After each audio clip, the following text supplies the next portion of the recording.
العلامة محمد صالح العثيمين رحمه الله تعالى يقول المظاهرات شر، maandamano ni shari, hakuna kheri yoyote iliyoko katika maandamano. Maandamano ni shari, walaysat wasilatan lilislah bal hiya wasilatun lilfitna walfawda.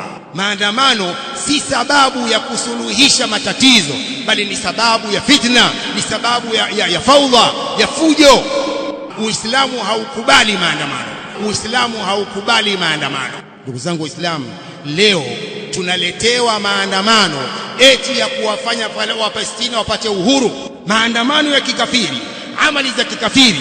Vipi Wapalestina watapata uhuru kwa sababu ya maandamano? Man qala hadha? Nani aliyesema kwamba maandamano ni sababu ya uhuru wa Palestina? Man qala hadha? Sababu za uhuru wa Palestina zipo, tuzifuatilieni, sio maandamano ya kikafiri. Ndugu zangu Waislamu, maandamano si Uislamu, maandamano ni ukafiri, ndio ulioleta maandamano. Vipi tutumia maandamano kwamba ni uhuru wa Palestina?